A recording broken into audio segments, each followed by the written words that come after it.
Hey, hey, hey, or should I say, ho, ho, ho. It's me, Matt Rogers, and in the words of another Christmas icon, it's time. I'm back with my new nationwide tour, Matt Rogers, Christmas in December. Yes, it's time to remember when Christmas is.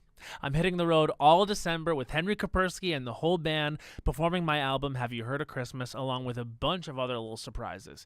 So if you're in LA, San Francisco, Seattle, Portland, Philadelphia, DC, New York City, Boston, Toronto, Chicago, or, yes, Orlando, Florida, I want to see your gorgeous ass. Go to mattrogersofficial.com or head to my Instagram at mattrogersthough and hit the link in my bio. Until then, stream the album, get your look together, and get ready to deck the damn halls at a venue near you. Christmas in December, you in my heart. XOXO. Me, Matt. Look, man. Where? Oh, I see. Wow. Oh, my. Bowen, look over there. Wow, is that culture? Yes. Oh, my goodness. Oh, wow. Yeah. Las Culturistas. Ding dong, Las Culturistas calling. We sort of gave dark vibes today for Spider-Woman. For Spider-Woman, I feel like I should say me siento muy excited. Me siento muy excited for our guest. It goes all the way back. This is a moment in Las Culturistas history because it's not every day we get a full-blown, for real fucking icon in the seats. Yeah. Oh my God. Count it on one hand, honestly. I mean, truly. I mean, there was a moment in the new film, Kiss of the Spider-Woman, which is great, and our guest is fantastic in it, and we want to talk all about it, where she sort of looks over her shoulder in a bold red lip and smiles, and I was like, I was back, watching Selena. It was 97 and all I'm like, over my again. God. I was just like, the countless times this person has brought joy, continues to, in all forms of media, an entertainer in every sense of the word. This has been always a J-Lo Stan podcast, and you guys know that. I think I Love You Poppy was on the Great Global Songbook. I think it was on the Great Global Songbook. We ranked the top 300 songs of all time. And I Love You Poppy. That's right. That's right. That's right. We love I Love You Poppy. Come on. Come on now. Please, everyone, it's time to welcome into your ears, Jennifer Lopez! Hello. Hello. We love ya, quite mommy. had such an introduction. Listen. Ever? Oh, maybe. Maybe. You know, you like a frivolous time every now and then. I love it. I love it. I My feel- whole life is a frivolous time. Exactly. I feel like you get thrown into I'm sorry, these rigid interviews where the people don't know what to ask you. It's true, and it's a little bit repetitive and everything. Yeah. So this will be fun, I think. I I was looking think- forward to this. No, this is going to be fun because I have a question for you, which I don't think you get asked a lot. We have something in common. We were both high school track athletes. Oh yes. Okay, I want to know your Not events. just high school. I started a track when I was in, I want to say, In the fifth womb. grade. That's grade. early. Yeah, Yeah, so you were young, running. 5 or 6 years, 5th or 6th grade. Yeah, 7th I started. Yeah. So what were your events? I was at 800, Yeah, tough. 1500 meter. We did the same. Did you really? So I was a miler. And Me too. Yeah, come on, Wow. middle distance. What was your time? 4:36. Mine was 4:50, 50. Well, I think my best one ever was 4:49. So you were for real. I was for real. Yeah, well, of course you were. Yeah. No, I thought that there was times in my life where I thought I would take the athlete. Yeah. I loved tennis. I had a great backhand Mm-hmm. that was compared to Let's go. believe it or not, John McEnroe right over the net. It would Come just on now. sink on the. I don't know how I did it. It just was a natural thing. Sink on the other side, and so it was my tennis moment, and then I had my track moment. Yeah. And I went. I did it for years and did that, and I was into softball. So I was like an athlete. I was like a little tomboy jock person. Name one thing you haven't excelled at. I sucked at basketball. Okay. See, Like for it's some hard, reason, the the finesse of it, I was more Yeah. of like a brute strength, 100%. run stamina person. Sure. I feel like You know what I mean? It's Yeah. a different skill. Totally. Well, you've mentioned sports that are very passionate. You know what I mean? I feel like track is a very passionate Yeah, thing. the glory. Yeah. Chariots of Fire. Let's I can go. hear it in the theme song. Yeah, we used exactly. to. There was a couple movies about Steve Prefontaine, Uh-huh. who was a distance runner. Billy Crudup played him in a movie. We'd watch it all the time. There's those movies are so inspiring. Yes, and I feel like It's the keep on going factor of it all. Right. yeah. You can't stop me. I will do it. But then when did Yeah. you? When did I have you? that energy. Right. I was going to connect that because I feel like I was going to ask, this feels like a broad question, but I feel like it is apropos. It's like that passion. Like, I feel like that's like a through line in your career. I feel like this movie, The Kiss of the Spider Woman, is such a passionate performance. You can feel it in all the lines that you dance and everything that you do. Thank you. And when I was reading about your athletic past, I was like, there's something about track running and tennis, I was going to say as well, is very passionate. Yeah. But have you always been a passionate person even as a kid? I think so. Yeah. I think so. I think that's just something that you're born with. It's not something you kind of develop. You have a deep well of feeling, right? And I feel like even when I had my first therapist, she was like, you feel very deeply. Mhm. Wow. And I think it's an artist thing too. Yeah. You know, it's like where I'm not afraid of those emotions. I like the way they feel. Sure. It makes me, feel alive, I guess, in a sense. And so I've always, been that way. But was there like a precipice of you, like, because you were saying you had to like make the choice. I mean, did that feel like a commitment where you were like, I guess I'm going to go down like this performer path? I just loved singing and dancing and acting. Yeah. I just loved it more. Well, I loved it more. You loved it more? Loved it more than what was happening with the sports for me, which was great. I mean, I had a wall full of trophies and medals, and my parents would put them up. They were like the whole wall. Every weekend I was going to a track and winning, and it was fun. Yeah. But it wasn't my passion. It didn't fulfill me. I was good at it. I think it was kind of a training ground for discipline. I for always what feel I the do same here. way. Yeah. Like I at a certain point, like I think people that don't have like, because you did have like a dramatic like past, like in terms of like high school, you did musicals and stuff. I did. Yeah, so that must have been a schedule, by the way. Like being a full athlete and doing the musicals. Well, by the time I got into high school, I was full arts. Yeah. Okay, cool. I had transitioned out. Yeah, right. By the time I was a freshman, then I was like, I'm just a theater girly. Yeah. That's what I'm going to do. Yeah, but the athletic past does prepare you for that. 100%. Yeah. It actually gives you a leg up on everybody because you're a hard worker. For the discipline. For the discipline of just like, I will work from now to then. It's not like, how wishy-washy artists sometimes you kind of do a thing where you're like, I'm so tired, I can't do this right now. That was never in my vocabulary. Right. Like, that was never me. And like, you learned I really losing, need too. to sit down. No. Yeah. No sitting down. Yeah. There's no sitting down. One another lap. Yep. When you hosted SNL when I was there, I feel like that was the thing. Not that it surprised me, but it's like, okay, like J-Lo's like in this. Like, yeah, no, she's a worker. She's a workhorse. I mean, you and I were like sitting next to each know. other, just like in between like sketches. I was like, oh yeah, like she's not going back to her dressing room. She's just like, she's here. On She's set. On set, Once baby. I get on set, I'm on set. Yeah. Yep. I get ready. I may come out 15, 20 minutes late. Whatever. Yeah. Whatever, but I do. Yeah.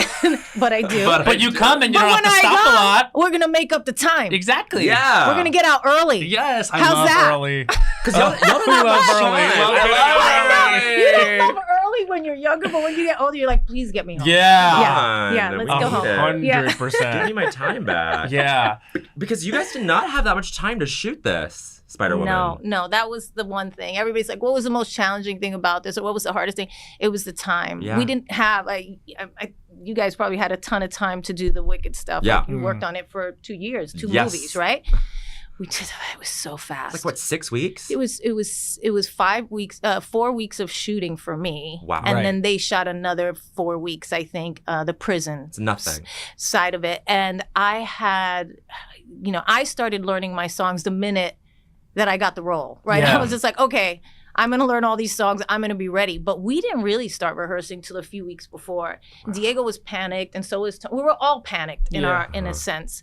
And we just didn't have a lot of time. They didn't have a lot of time to create it, to do it. So it was just like crash course. Talk about being on the set all the time or being in rehearsal all the time. It was just very challenging. Sometimes we would have to do like 2 musical numbers in a day. Right. Whoa. One for and these 6 are hours. intricate, big set And he pieces. wanted to shoot them in one take. Nope. I don't want to say Condon. this motherfucker, but this motherfucker wanted to shoot it. Like, hey, I don't know if you could say that on podcast. We can say you can motherfucker say on whatever you podcasts. This might be one of my first podcasts, so you have to. It's a Oh, learning wow. curve. my God. Honored. No, but we were so excited you were coming. Thank you. You have to know, like, this is, and I said it brought me all the way back to Selena, and I feel like while you're here, we do have to talk about that, and specifically one thing. So this movie came out in '97, just to go all the way back. Right. So it would be a couple years before you had your debut pop album, which was On the Six, which was one of the great debut pop albums, and really changed pop music. Brought all that like Latin movement in. You, Ricky Enrique, the Latin that was explosion. Yes, thing. And I was thinking about Selena, and there's a scene where you're in the stadium. And it's like it's a full packed stadium, and you turn around and you have a smile, and you hold the screen and the whole space. But yet, you didn't have experience doing that at the time. And I think now when we watch the movie, we take for granted, oh, of course, there's J-Lo in a stadium. We know the image of that. But at the time, that was not a thing that you had been accustomed to doing. No, the only thing I had was the footage of Selena and watching her do it. And luckily, I had great footage of her. Mm-hmm. And when I tell you I studied this footage, like... I could tell you every step, every way her finger moved, her eyebrows, her everything. I just was so focused on trying to get her right for everybody because she had passed away. And I was just, that scene, I know exactly what shot you're talking about, and I haven't seen the movie in years, but I remember it. It was the way she took in the audience of 70,000 people and selling out the Astrodome, and just like a little girl who had dreamt of this and whose father's dream, and there they were. And she was the first, I believe, Tejano artist to sell out the Houston Astrodome. 70,000 people. That's a lot. She was 23, and it was a big deal. And she just stood there and kind of looked around. I had to kind of put forth the feeling of everything that moment meant. Right? Yeah. For her dad, for her family, for everything, right? So it was a big moment, but it was definitely the footage that I had that helped me get there. But how much of that was you studying the footage for accuracy, and how much of that was like you, Jennifer, like letting your soulfulness, your humanity, like kind of like project onto the screen, onto the camera? Like there has to be some of you in that. You can't help but stand there as yourself, right? But as an actor, and I very much was in the actor mindset of doing that and not being myself, you can still get there. You can still have that happen. You can still feel those feelings and feel because the 35,000 people had showed up as extras for that scene for her. They didn't know who the hell I was. So that's what that was. Right? They were there because they knew it was a Selena movie. And they knew it was a Selena movie. It was like, come down to the Selena movie. And they had, they CGI'd the rest of the set, but 35,000 people just showed up for her movie after that. Wow. True devotion. So I'm standing there, and I come in on the little horse and carriage and how she came in, and I step up to to the stage, and the lights go off, and when the lights go off, they explode. I mean, I get goosies right now thinking about it. Scene. And I had never felt that. No. But again, I would have fallen apart and be like, oh my God! Right? Sure. If I was Jennifer, but in that moment, she's a seasoned performer who has, performed on many, many stages, and I just, with all of the composure of the world, did exactly what she did in that moment, which was take the stage as a superstar that she had become. Wow. That's the discipline of you, like running track. Well, as an actor, Right. I mean, it's so shocking to me that Kiss of the Spider Woman is your first musical theater project. Wild, because I feel like your influences have always been so expressed. Like you've expressed that your influences have been like Streisand or these like MGM, 20th Century Fox, Columbia, old school movie musicals. Rita Moreno. Yes. Rita Moreno, and like you're and like the Bye Bye Birdie thing would have been so amazing. Oh my God, yeah. But I feel like this is the perfect thing for you, and I feel like, I mean, what was that wish fulfillment like for you to like do it in this way, in this heightened way that felt cinematic and Technicolor and all that? It was amazing. When I read the script, I was blown away. I was like, oh my God, is this happening? Is this happening right now? I'm getting the opportunity. Okay, I'm going to sing, I'm going to dance, I'm going to play the three characters, I'm going to do it. Cheetah did it. So cool. It was like a pinch me moment for sure. Yeah. It was just so exciting. So exciting. And you're right, I had, dreamt of doing this for years, but I'm a big believer in, and I've had to be, and if you're going to have a long career, you have to come to peace with what's yours is yours, and nobody can take it away. But also conversely, what's not for you is not for you. And you have to understand, like, I really have seen it when I look at my career, because people make me talk about it do you know what I mean? You talk about your career. Well, it's not like something I'm sitting at home. Of course not. But when you talk about it, you go, wow, the things that came to me when I was ready. Wow. For them, and not a second sooner. And you have to be at peace with that part of it, because it's so easy in this business to go, this person is doing this and this person is doing that, and why don't I have this movie, and why didn't I get a chance at that? And a long time ago, I just decided I'm on my own path here. Yeah, I'm on my own trajectory, my own journey. I have a whole different thing than anybody else has, and so does each person. And I'm okay with that. Yeah. I'm okay with how mine plays out, because it has to do with how and what I need to grow and evolve as a person and as a human, not just as an artist. Right. Yeah. And so that part of it, I've been able to kind of really embrace. Yes. I also feel like something about you that I really love is that you always are thinking about how you're going to entertain your audience. Oh my God. I feel like it's all that's about them. Yeah, and because when we get so many different kinds of projects from you and different forms of media, and I'm just thinking about how it almost calls back to like you have to make a choice between being an athlete and then being an artist. But it feels like with your career, you've said, you know what? I'm not really going to make that choice. Like, because there was that run of like critical success in terms of film, and then you pivoted to a pop career. Like, and you would think, because really people didn't do both, but Right. you did both so well and Thank sort you. of proved that you could. I mean, I believe first woman to have the #1 box office movie and album at the same time. Yeah. Like, these are big trailblazing moments that I Right. guess you can't have if you're not thinking like, I know this is going to be a way that entertains people and I'm going to be good. Yeah, great I at want it. you have to. That's the thing. It's like there's so much noise, and now it's even worse with Oh, social yeah. media. There's so much noise of what people will tell you can and can't do, or what you should do, or what you do well, or what you don't do well, or they need to do this, or they need to go away, like all this stuff. But the truth is, only really you know what feels right to you. And when I was acting, and like you said, having like this critical acclaim in the beginning of my career with these movies, and working with directors like Francis Ford Coppola and Oliver Stone and all these Soderbergh and all Great. these people. And then I decided I wanted to do I wanted to do, the Madonna, Janet Jackson thing, which is Yeah. what also some of my idols growing up. Yeah.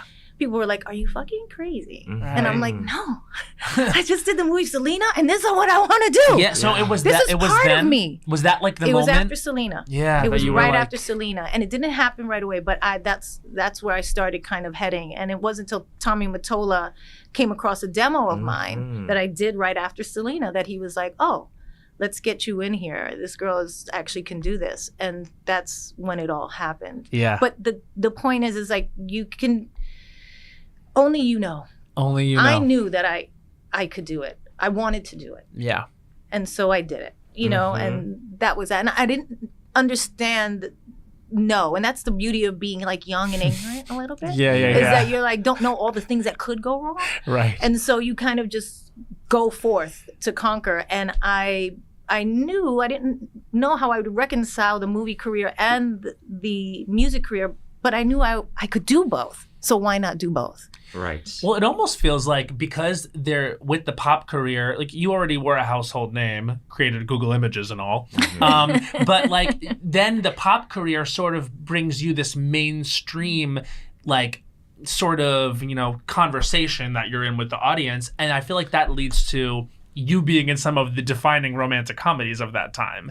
Right. And for me, Right. I was going to ask about like the way you have such great chemistry with so many different kinds of leading men. Like, I don't think you get much more different than McConaughey and Ralph Fiennes. I know. But yet, you as like, you are like the thing that, I don't know, it's just I can your fall in love with chemistry. anybody. But people, Do you think that's true? That's the bad quote from here. Yeah, I can fall in love with anybody. But no, my point is, I feel like, I don't know if it's because I'm a romantic and Yeah. I so believe in love. Even Kiss of the Spider Woman for me is only about love.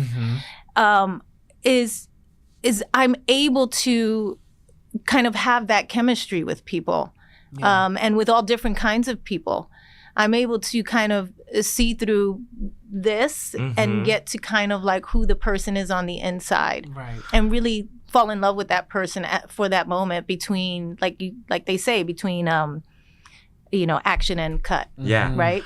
There's like a new kind of chemistry in this movie though, which I'm curious about what you think about this. There's a chemistry between you as the leading woman in the lead role and like a queer person who projects themselves onto you. And I feel like this is my favorite thing. Go ahead. Like Melina Tonatiuh, like projecting themselves onto you. I was watching, I was like, I've been doing this with J-Lo my whole fucking life. Yeah. I've been like, I want to be like where she, literally, like I would, like, I wonder if you feel like that is a new thing you haven't explored in this film. Like that dynamic between like a gay man and a woman who is just shiny and bright. The diva worship. Yeah. Of the 3 characters I play in Kiss of the Spider Woman, I play Ingrid Luna, who is that character, right? She is the actress that he idolizes. And she does a movie called Kiss of the Spider Woman that he shares with Valentine, his prison cellmate.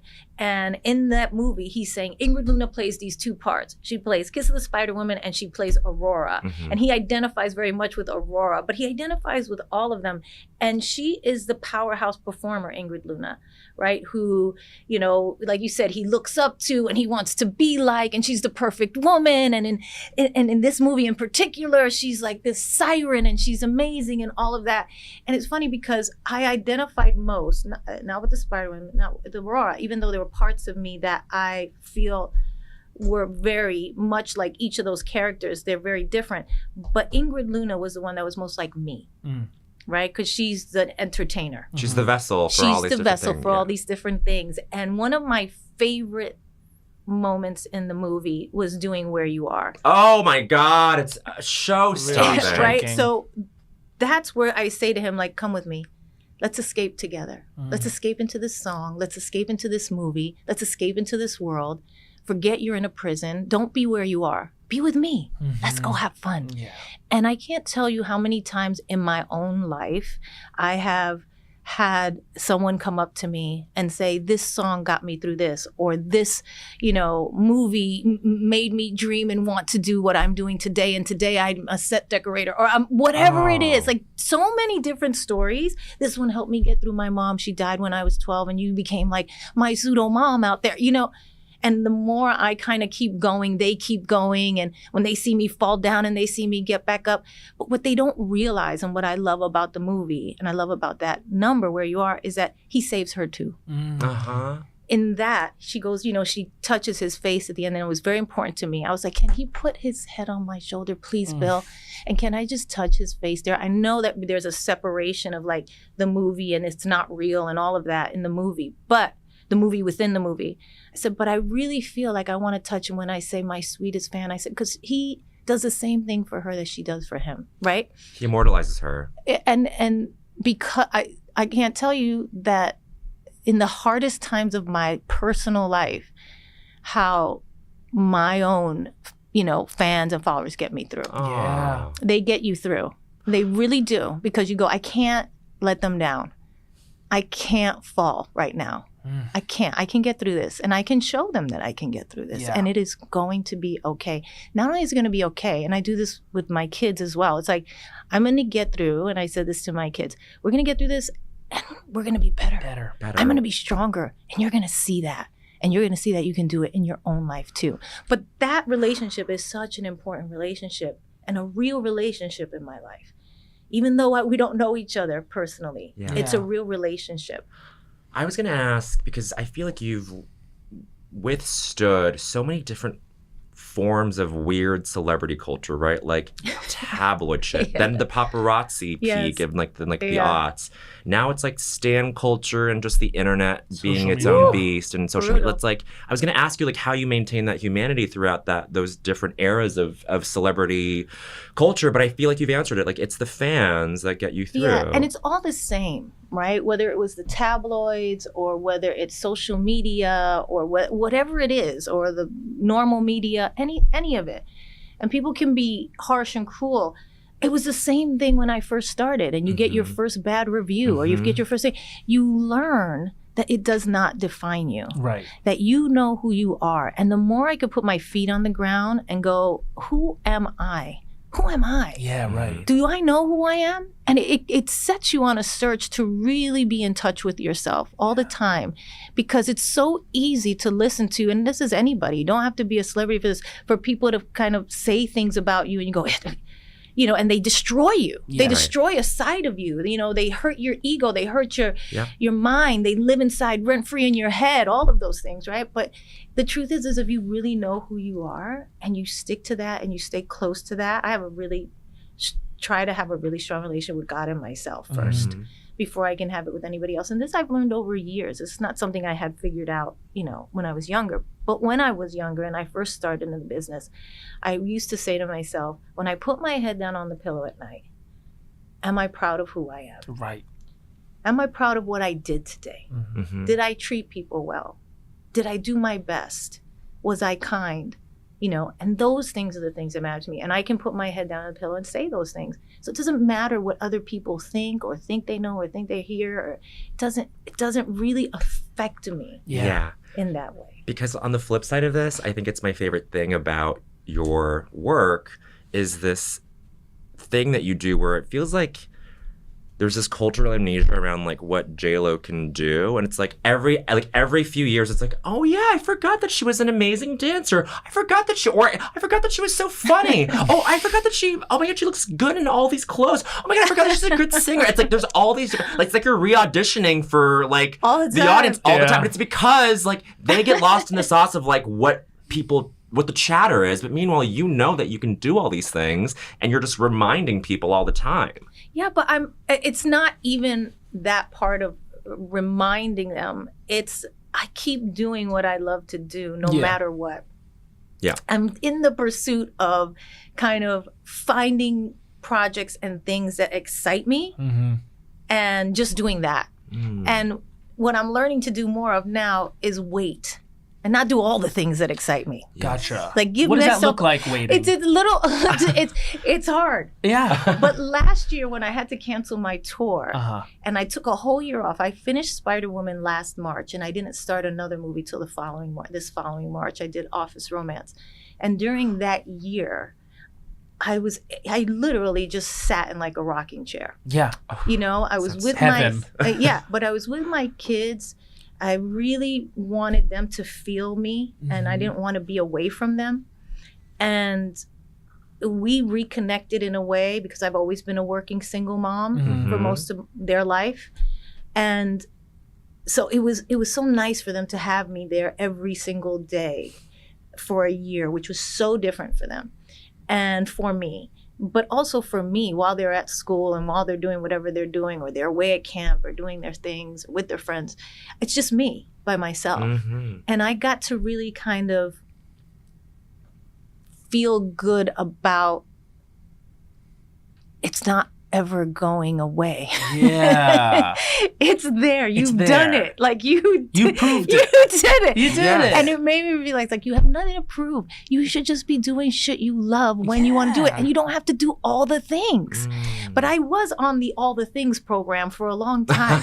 The All the Things program. The All the Things program. I mean? Yes, I do. It's like, yeah, I'll do that. Because I loved it. And I was just, you're filling a hole. You realize that you're filling a hole in that way. It's not even that. It's just that you were, again, like raising these kids and now they're what, like in their teens? They're like, about to go into college next year. Wow. But see, like they're that's graduating this year. Amazing. Whoa, that's wild. The twins. It's crazy. But like you're letting that go slow. Like that part of your life is fading out. Like well, it's not fading out. Just motherhood is changing. It's different. And so then all these other things start to fall away too. Yeah.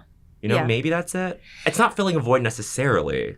I mean, back in the day, I feel like a little bit was. Okay. And now, and what I'm saying is like, I've learned that there can be times when I'm doing nothing and it's okay. Yeah.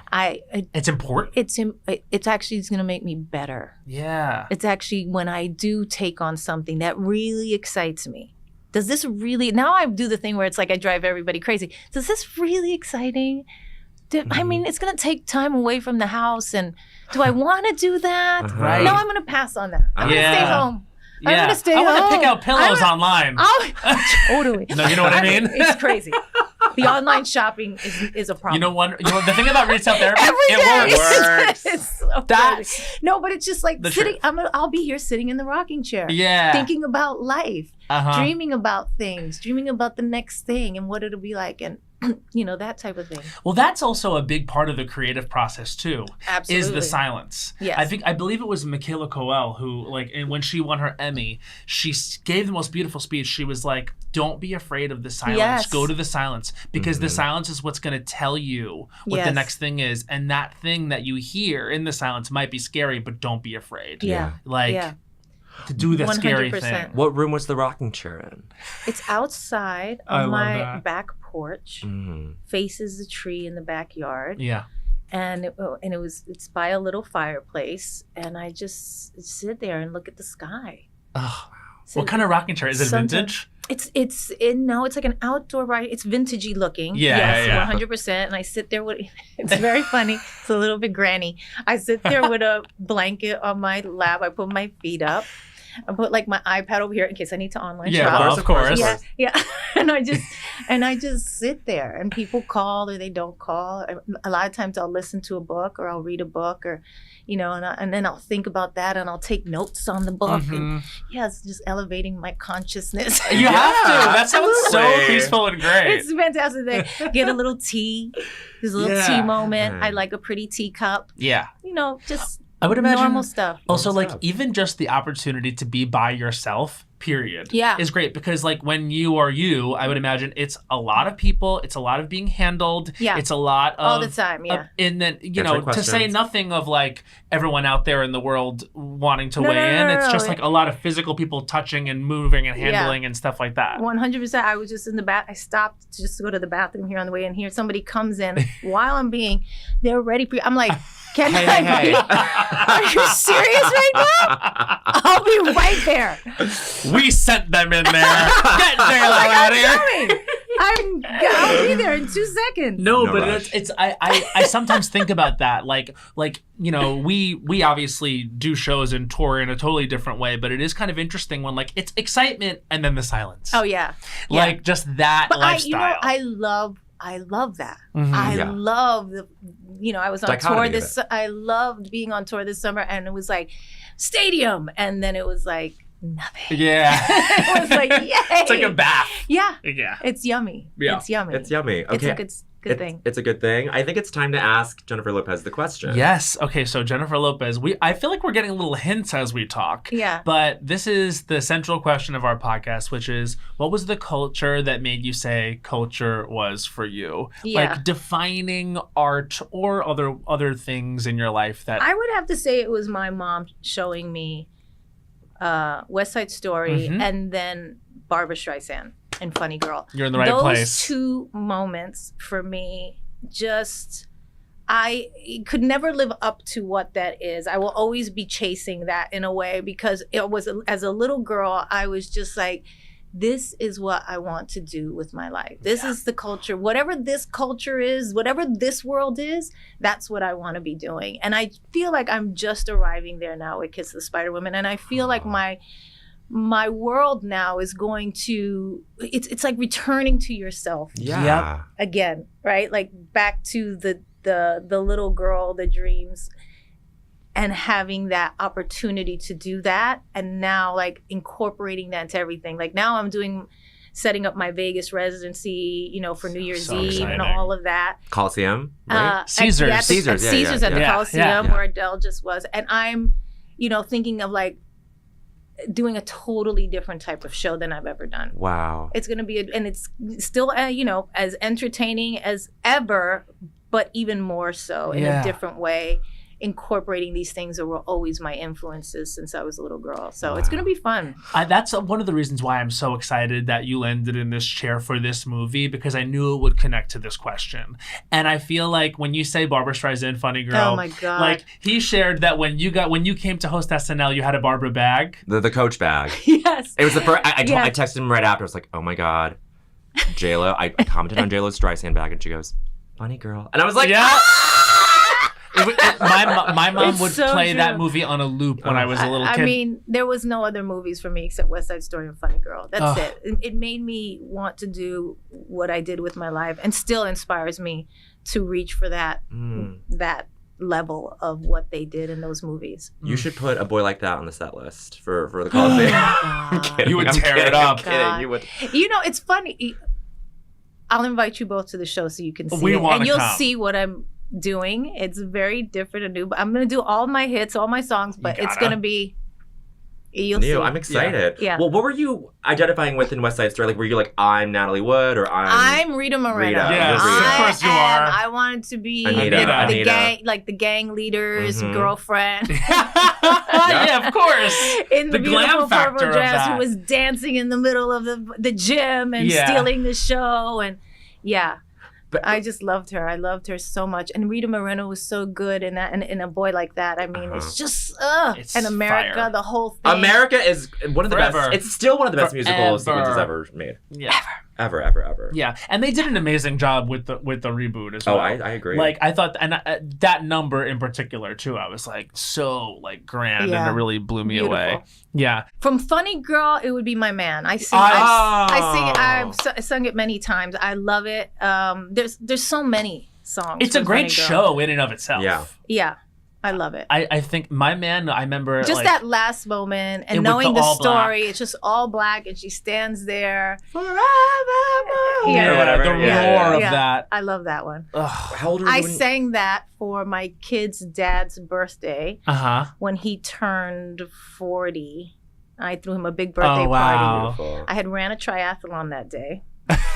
Casual, doing it all the things program. And you get up. All Then you have to run off again. all the things program is title of that. All the things program. Because the kids were 6 months old.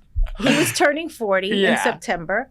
And I decided when I was still pregnant, I was like, I'm going to do a triathlon when the kids, after I give birth. Yeah. To get back into shape. Wow. Yeah, just a casual Sure. triathlon. Right, but I was like, I'm giving myself a goal. There was a show on TV, and this kid was like, I'm going to do a triathlon. I was like, I could do a triathlon. I'm like there, like a Come beached on. whale, like twins, 50 pounds on my belly.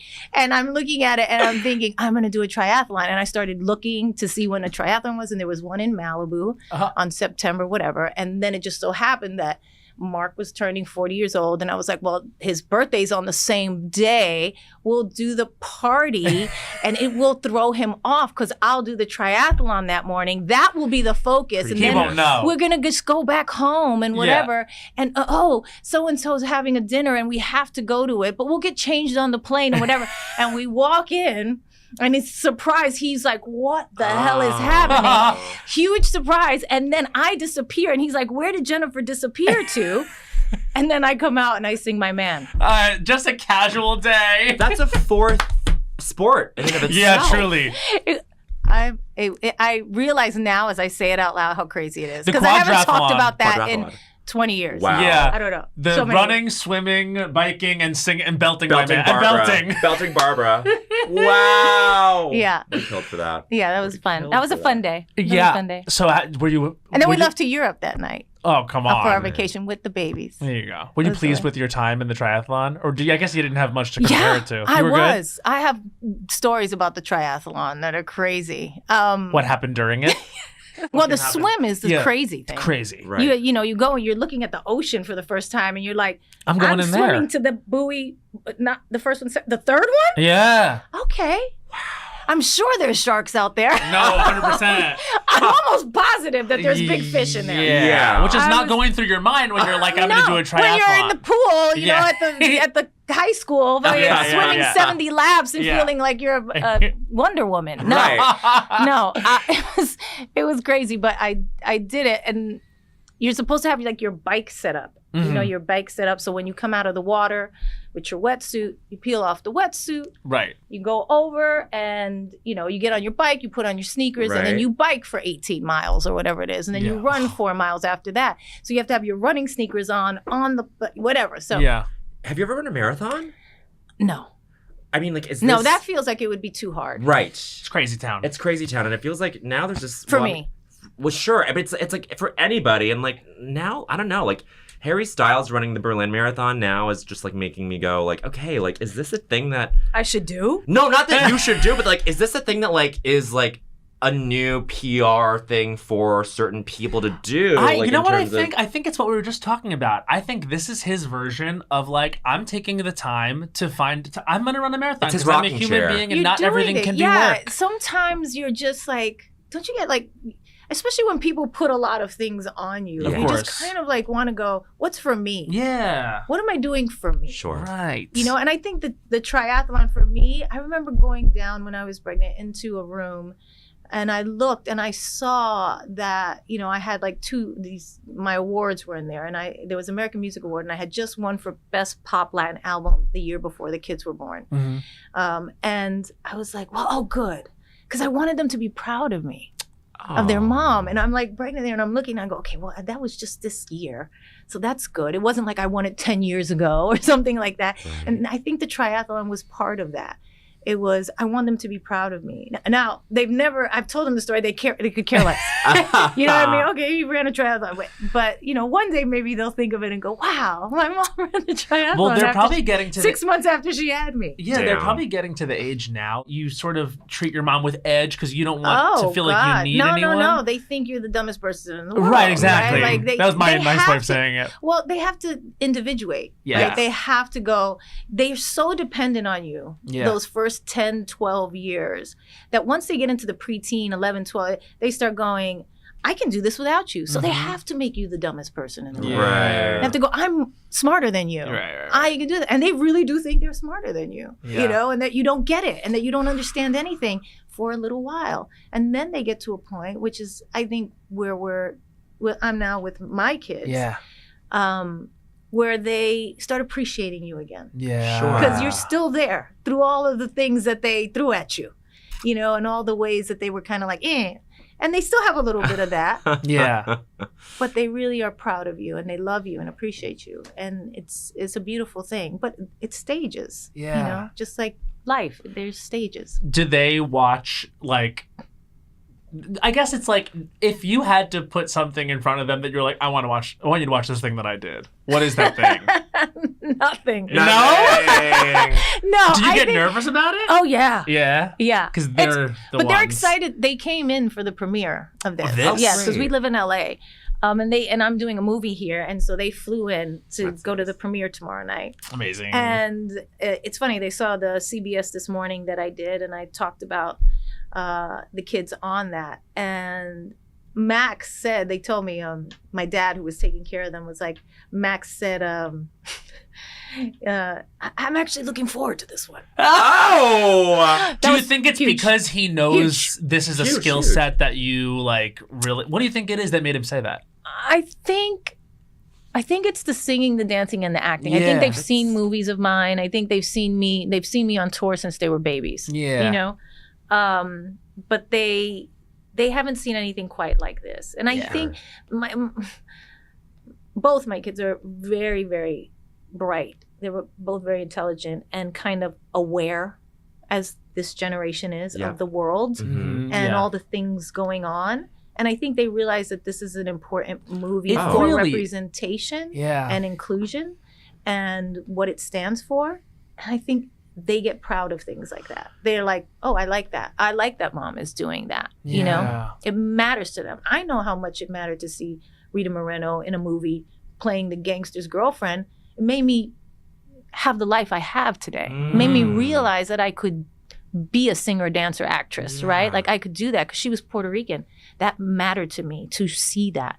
And it matters to them to see these things, you know? I think the movie is about that. I think Spider-Woman is about fantasy being escape. Fantasy being, especially in times of political turmoil. It helps you get through. It helps you survive. get through. Fantasy is survival in a time when it's a movie about, you know, like, just queerness and it's about two men who couldn't be more different than each other. One is like this cisgendered revolutionary political guy who's at the front of the lines fighting, and the other one's a trans window dresser who's effeminate and who is like, you know, couldn't be they couldn't be on further end of the spectrum, right? And how being in this situation, they get to really experience each other's humanity.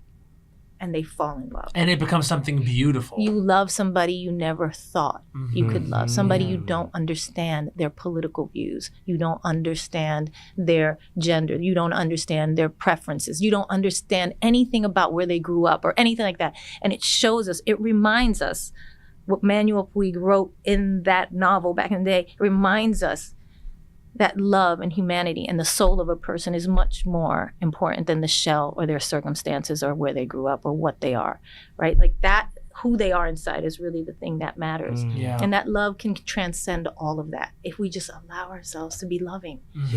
And I think that is the important message of the movie.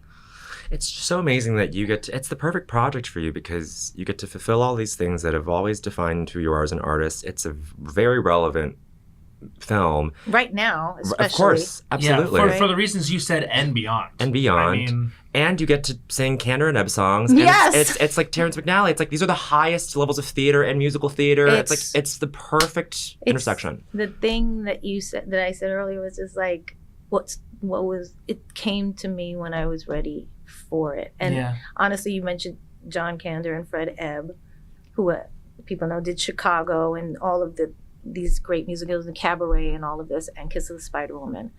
And to be able to sing a song, all of those songs, because I have 10 musical numbers in the movie. Yeah, so 2 in a day. 10 musical numbers in the movie. But I also had a brand new song of theirs called Never You. Yes. Which they had never put in the musical. And he had saved the song, I guess, and it was like, let's use this in there for Armando and for Aurora.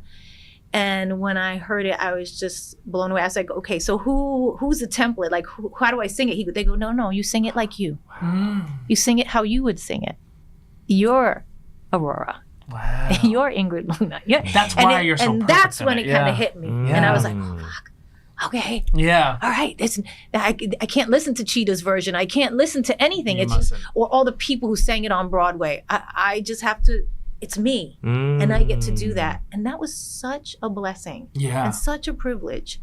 And I'm so happy and feel so blessed to have been able to do it. And it's a gift. It was a real gift. It's done so well, and also like you don't get a better director than Bill Condon.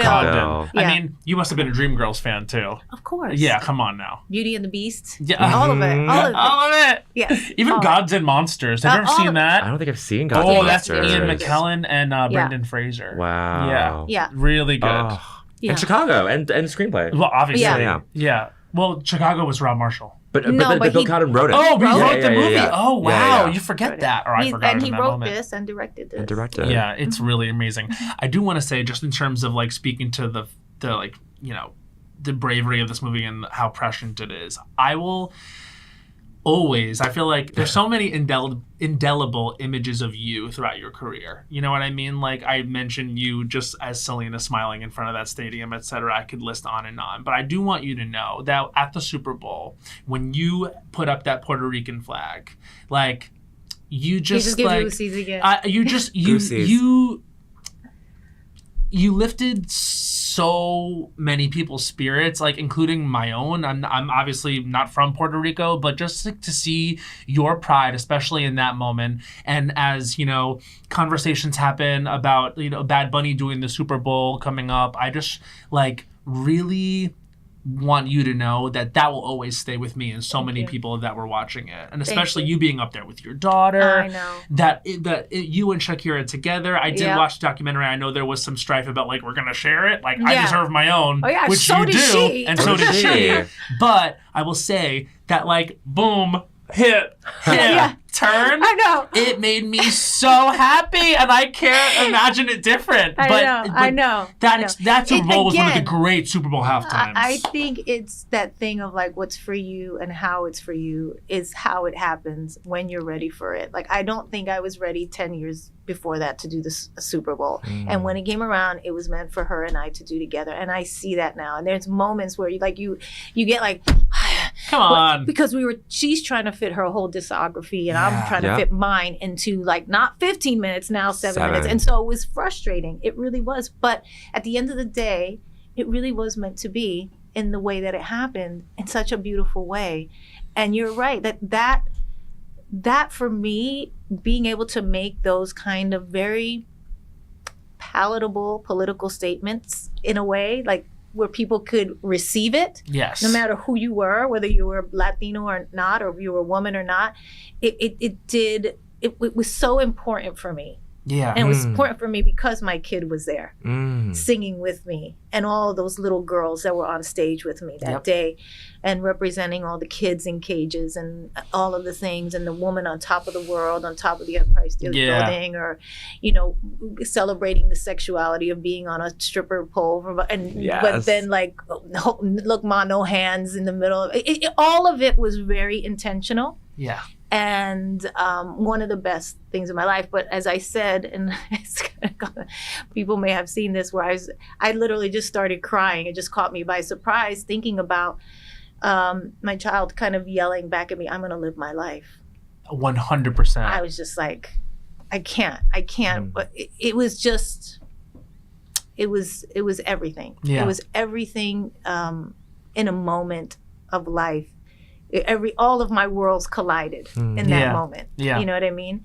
From growing up and being, you know, a little Puerto Rican girl in the Bronx to, you know, my work as an artist and my singing and my dancing and being Latin and having a child and being a mother and all of it.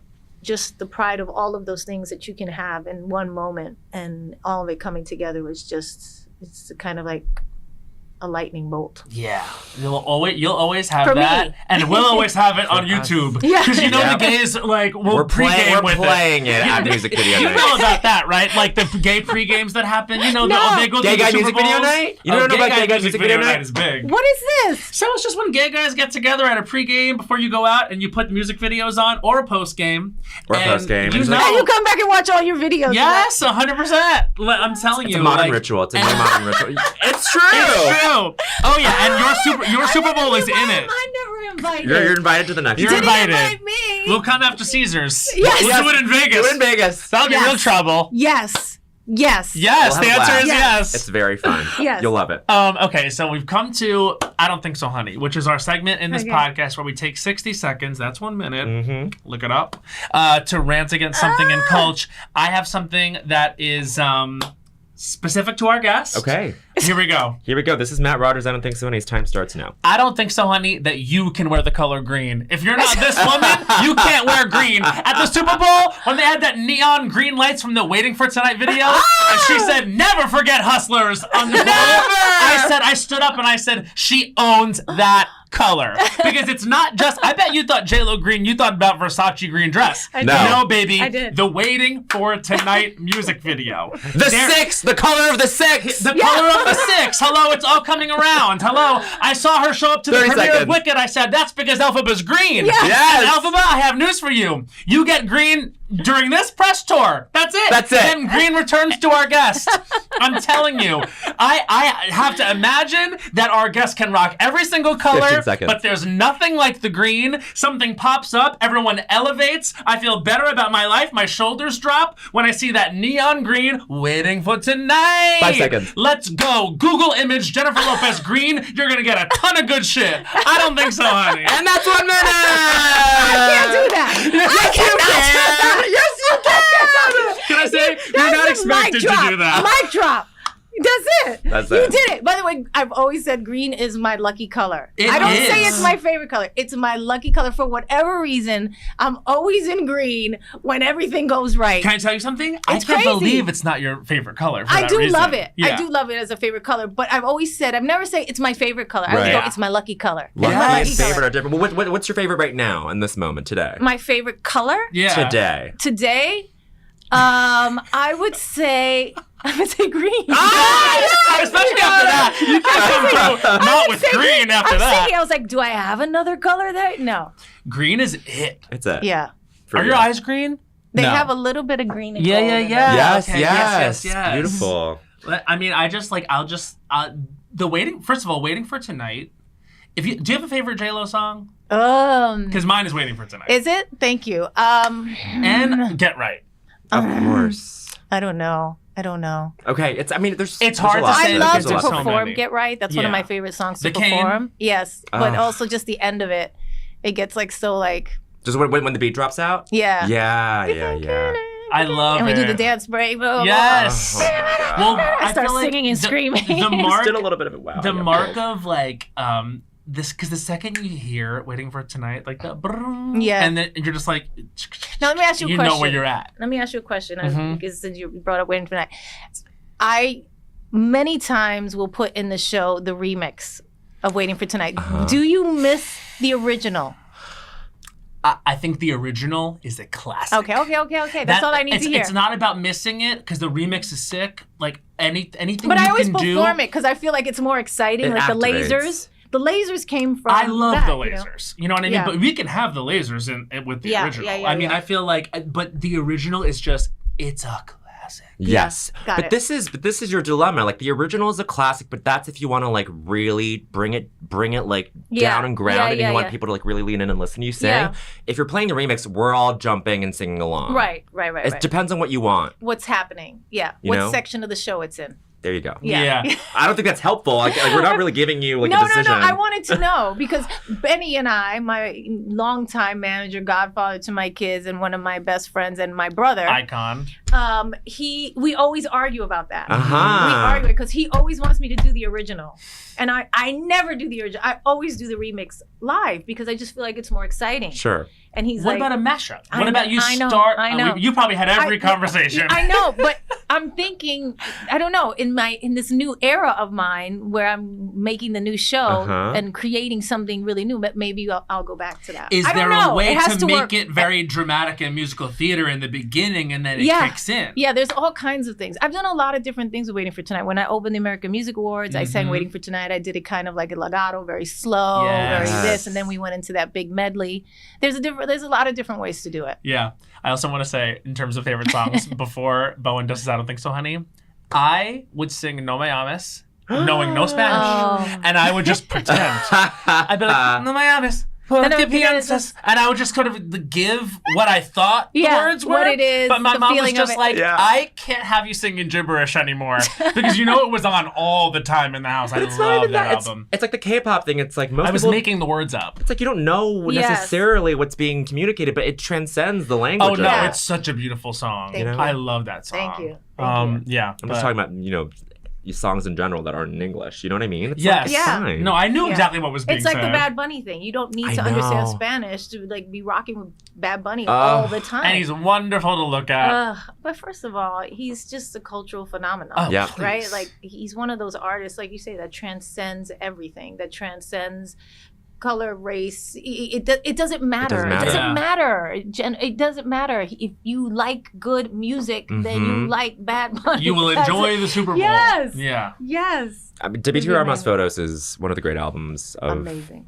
the last decade, I would say. Yeah. I love that album. Okay, I have ready something to that's something tread? more general. Oh my This will bring it down. God. No. I can't. There's different ways to do it. Okay. I'm gonna do a different way. Okay, do it a different way. This is Bowen- not pop culture. This is just life. This is Bowen Yang. Okay, this is life. This is life. Yeah. This is based on life. Like much. This is Bowen Yang's I Don't Think So, Honey. His time starts now. I don't think so, honey. The humiliating task of making sure shampoo and conditioner bottles finish at the same time, that you keep them evenly full. Because you got me acting like Dexter's Laboratory in the steam. Girl. Acting like a damn mad scientist trying to make sure these two things finish at the same time. What is this, sexual intercourse? I gotta make sure they finish at the same time? Because okay what if you're you don't. not gonna have me do is buy some 2-for-1 paraben sludge 30 at the seconds, store. I don't paraben's care. I don't mentioned. want, but this is the thing. Why haven't we figured out as a society? Put the conditioner in smaller bottles, or to sell 2 sizes of one or the other, depending on what you go through faster. Finishing them at the same time is impossible. Meanwhile, Body 15 Wash is sitting seconds. over there minding its own business, staying iconic. I keep my side of the street clean, it says. But shampoo and conditioner, this is a toxic relationship that I will never, ever, ever be 5 able to seconds. transcend. Being in the shower is hell every day for some people, because guess what? I feel like I'm failing at life if I can't keep those And at that's the what same minute. time. You need a 3-in-1. You need a 3-in-1 body wash, shampoo, conditioner. I've never understood the problem with 3-in-1. People are like, no. It compromises on so much. It does. I guess. Conditioner is a totally different thing. You gotta moisturize. Tell us about it. It's a totally different thing. Yeah. You got it. Shampoo is a cleaner. Conditioner is like Moisturizes. It's like, yeah.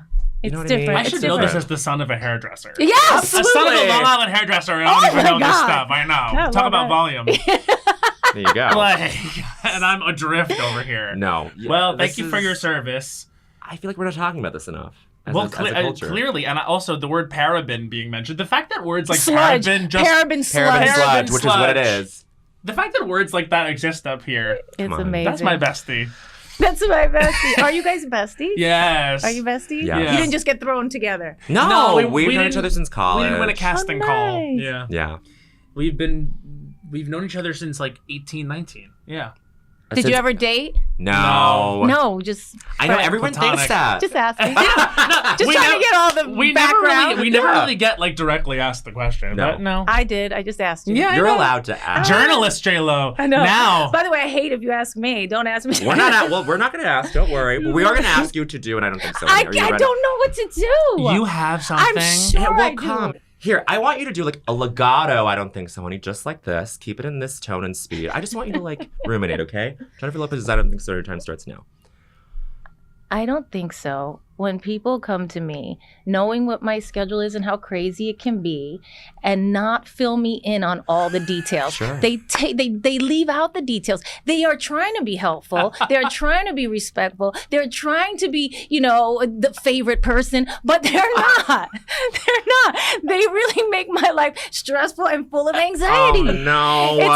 It's not fun in that way. I really much rather know everything ahead of time. Be honest with me. we need All I'm saying information. is be honest with me. Yeah. I want you to be honest with me. You don't have to lie to me. You know how they lie to celebrities all the time? Yeah. Don't do that. No. Tell Yeah. me the truth. Yeah. I can take it. Yeah. I can take it. Just tell me. Yeah. Tell me this is what's going to happen. This is what you need to know. Yeah. Have me prepped. Have me prepared. Yeah. I like rehearsal. I want Clearly. to rehearse. Yes. You're an I athlete. want to be prepared. Yeah. I want to do it. I have the discipline. You can be honest with me. Just be honest with me. I hate when people are not honest. And that's I don't women. think so. Yes. We will never lie to you. Thank you. But I will say, like, sometimes I do get the sense that when people get to a certain level, Yes. yeah, Yeah, they'll kind of like, I don't know if they get worried or like they don't want to be the person who delivers the bad news or whatever. And it's like, it's okay. Or they're Yeah. holding on to the information and making sure they want to they package it right and present it in the Don't right do way. that. Don't Yeah. just tell me. Are you someone that likes I it like love it like straight. straight, I love it straight. not like hi? No. So What do you say? Spit it out. I'm like, spit it out. Spit it Yeah. out. Spit it out. I want you to feel free of this. Be you have to free do. of I don't it. think so, honey. Yes.